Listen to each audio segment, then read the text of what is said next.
Welcome to Take It from the Iron Woman. My name is Susanne Müller, your host and the Iron Woman. This podcast is about empowering yourself and others to make real changes in the world.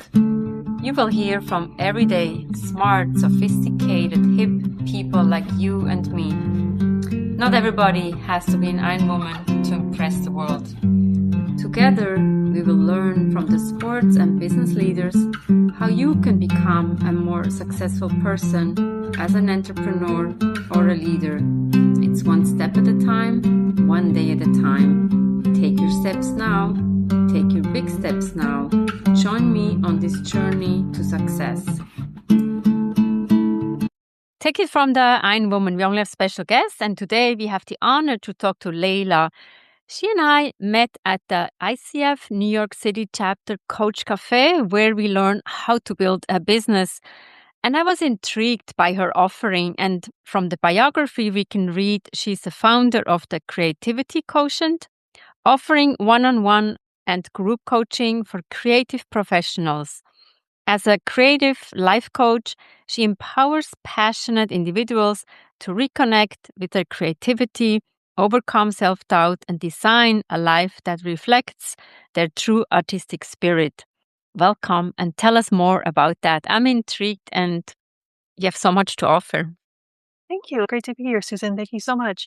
Yeah, as a coach, I founded the Creativity Quotient because I specifically work with creative professionals, those who have had maybe not so much of a conventional career path and working within conventional spaces like designers, artists, musicians, or even writers, or even any product or tech professional that may not fit the mold of what a typical corporate life employee could be.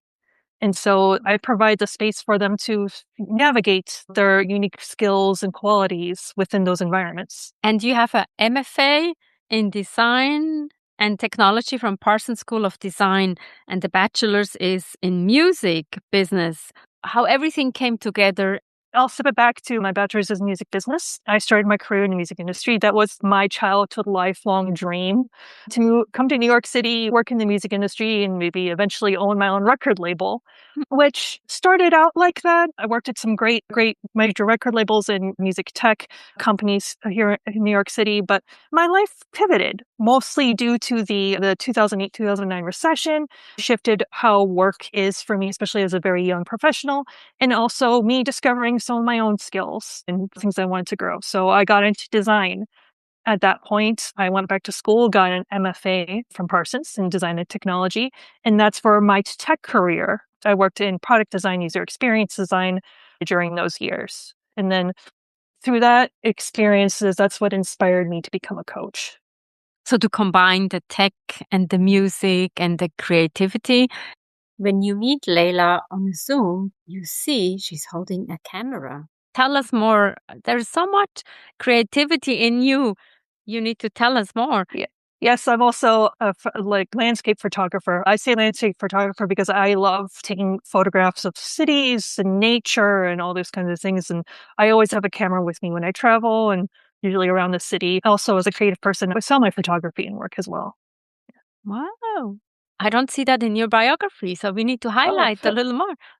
The music business, this is interesting. So you had a dream. When did that start? Oh gosh, maybe as young as 5 years old. I always was intrigued by music. I grew up listening to so many different styles of music as a child. My parents are immigrants from Iran, so I grew up around a lot of Persian music, a lot of pop style music, and even classical. I should mention I'm a classically trained musician. I've been studying music since I was 6, and I primarily play the clarinet. I was able to study it privately throughout my college years, and I still play in ensembles, like non-professional ensembles here, like wind ensembles, community orchestras. It's amazing. You come across as this person, and we have to dig deeper when we want to get all your qualities that you have, or your fine qualities. We have to say it's a huge picture of you. So it's the clarinet, it's the photography, it's the technology, everything. And this is what you bring to your clients. how do you work with clients? What are their needs when they come to you? Generally, they come to me with the needs of they're trying to solve a problem that's within their career, whether it's they want to transition into a new field or they're Mhm. having a tough time making decision of should I stay in this current role or should I move on to this new role that's challenging, that's larger risks, or even some that I've had clients who wanted to try entrepreneurship, but they have some hesitations. What I do with them is help them guide them to who they truly are at their core as a creative individual. And Mhm. so to highlight those strengths, as well as give them guidance on like how to use those strengths within these environments. I mentioned earlier, they're also considered the unconventional working in conventional environments, just based on my own experience as well. It's like, how can they show their strengths in these spaces as Mhm. well? And what have you seen, like when you say unconventional, where do people come from and where do they go after they work with you? So many have continued on to like larger tech companies. Mm. Some have taken steps to start their own business, or whether they want to do something more on the tech side, or if they want to even do something more creative, build on their own artwork and sell their art. And then others just want to navigate taking a career break too, and taking some time to really understand who they are before they move on to their next thing. Yeah, and that's huge, right? So we're so conditioned to have, in a way, a 9 to 5 job. And then when you're creative, you typically don't have a 9 to 5 job. And how do you make money? And that's how do you survive, in a way? These are huge questions to answer and also to discuss and uplift the people. Yeah, and even within 9 to 5 jobs, when a lot of them come to me with a sense of I'll call it a lack of confidence because they're in environments that are not really, they can't really truly be themselves. So I also help guide them. Okay, how can you be true to yourself in spite of where you Mm. are, and how you can better communicate with the people around you? So don't sell your soul, but be still be true to Yeah, yourself in a yeah, way. you have the space to be bringing the authenticity. Yeah, that's huge. It's sad that some people they cannot be themselves when they are in a job, and we all know we have to pay bills. You need to find that balance. Do I keep the job or do I sacrifice, and how do I make money? You are working one on one, or do you also offer group coaching sessions? This year, I've been primarily working one-on-one. This year, I would like to launch a group. I'm still doing some market research on what that group could be because I would love to have the group be centered around this particular topic, whether it's career pivoters or those who want to explore entrepreneurship. So that the purpose of this group, so that they have a communal space to have each other to work with and get advice from each other, make it a little bit more of a collaborative environment. Yeah, that's so important. And especially, we know as a coach, it's also a lonely profession. But also, when you are an entrepreneur, it can be fairly lonely. And having a group, a support group, is so important. Yes, even Hmm. myself as a coach, keep myself in those environments as well. Yeah. It's a very yeah, you like I practice what I preach. If I'm going to create those environments for others, I'm going to also be in those environments. And in what support group or communities are you in currently? And as a coach, I have a coach. In that coach environment, it's also part of group coaching.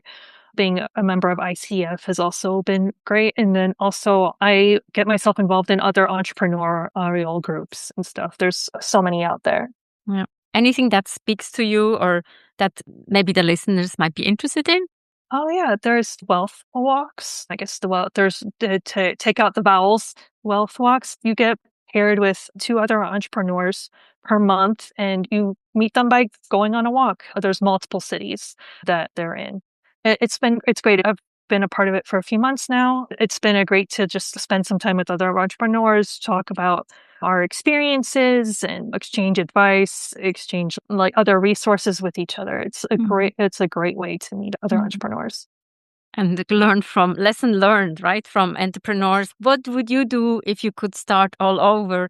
And they have a whole list of things, and that's so beneficial to you. And also, I think as a coach and as an entrepreneur, you need to be out there. You need to be seen. Like, how can people find you? I have my website, thecreativityquotient.com. I am also on Instagram at the_creativity_quotient. Pretty active here on Instagram. You can also find me on LinkedIn as Leyla Novini and reach out to me from there. And from my website and from my socials, you can book a 45-minute consultation call with me to get us started. And tell us a little bit more about the classical clarinet playing. When we first met, I was like, this to me is intriguing because I use sports and coaching, the parallels that we can learn. But what can you learn when you are playing the clarinet that you can take then into the business? What are those elements?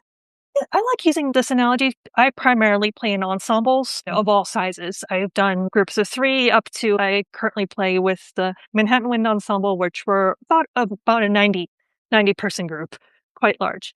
And a huge part of being a musician with an ensemble is collaboration. We're there to play together. Play a piece together. And we have to balance each other out when certain parts of the music, there's parts of music where some sections are quieter than the others, and you have to balance out so the soloist can come out in a certain part of the piece. And so you keep your ears engaged, eyes engaged. And I see that a parallel within business and in coaching is just being a good listener, being a good collaborator. And that's what brings success. Yeah, collaboration is key. And I'm also wondering the communication, right? Obviously, you have your instrument, so you cannot talk. So that invisible communication, Yeah. how does that function? With our eyes, in a large ensemble, we're looking at the conductor to pay attention to music slowing down, speeding up, and changing volume, all these kinds of things. And then in smaller ensembles, when I'm playing with 5 people or less, eyes on each other at any moment. It's fascinating. And as a person in the audience, I'm always observing, okay, when do you communicate? How do you communicate? Certainly it's me since I'm still playing after all these years. It's such a special skill for me. It's something I would love to continue on and as long as I can in life. You sound so pessimistic, as long as I can in life. So you started out when you said as of 6 years old, but the music can go on till forever, right? Yeah. That's the goal. That's the dream. That's the beauty of this. Yeah. So the coaching, the passion that comes out, and the collaboration. What do you do when you don't work? So obviously you're an entrepreneur, you're in the tech space, you're coaching, the music. Is there anything else? Oh, yes. I've been taking improv classes here and there whenever I get a chance. A few years before the pandemic, I took my first improv class just to work on my speech, and I always loved comedy, and it significantly improved the way I spoke and the way in my speech, and especially within work environments and environments that I'm in, that I just kept going. And post-pandemic, and life and all these other things I pursue, it's gone on the wayside. It's a challenging skill to build. It still follows the lines of proper collaboration, communication, listening skills, and all these kinds of things, all while staying within the context of the scene. And so that's something that whenever I get the opportunity, I go and take a class. Do you write your own comedy then? Improv, everything is on the spot. When I'm in a scene work with others, everything is made up right then and there, and I never touch it again. That's the beauty of improv. Yeah, that's interesting. And how do you prepare for that? A lot of practice, especially when I would take courses in it. You try different skills. You switch up pairings with different partners, and you learn the trust. You learn people's mannerisms, and so you get a stronger sense of what direction they may go, and like how you can enhance that within you while you're acting in a scene. This is one of those things that it's continued practice. And how do you take that into your business life? You have to be on the spot and you have to be creative. What else is helping you with that? Exactly. It's like I've mentioned, it's had a significant improvement in my speech and the way I speak as well. It's helped me be more elaborate, more detailed, and as well as, of course, improving my listening skills for sure. And as a coach, and it helps me get the client to have their breakthroughs and have like stronger thoughts and being able to get what they need. I hope the listeners take a lot away.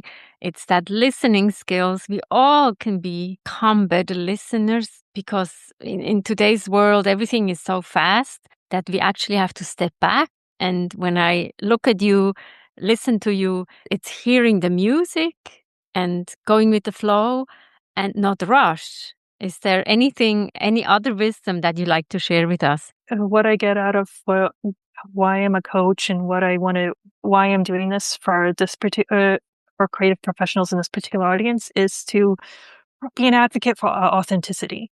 So many of us try to fit into the mold just so that they can build a career and move up, but they lose themselves and they eventually they realize, where have the years gone? It's always valuable to be authentic. Thank you so much for sharing. And it's about authenticity, it's about collaboration, and more so listening. Be your authentic self. So thank you so much, Leyla, and good luck. And hopefully one day we can listen to one of your pieces in an ensemble in New York. Thank you so much. Thank you. It's a pleasure. What a lovely conversation. Be authentic, listen to the music, collaborate well. What else are you taking away? Take it from the Iron Woman. We have episodes every Monday. Come and join us. We have wonderful guests who have interesting stories to tell. And Take It from the Iron Woman is also the book Global Business Coaching with Sports Parallels. And added to the book is also Get Fit in 2026. It's not a fitness program. It's a program for leaders who want to put on their running shoes for leadership. So there's a lot to learn. Come and join us. The waitlist is open at the moment. And also support us on this platform where you're listening to this podcast too. Thank you. Bye-bye.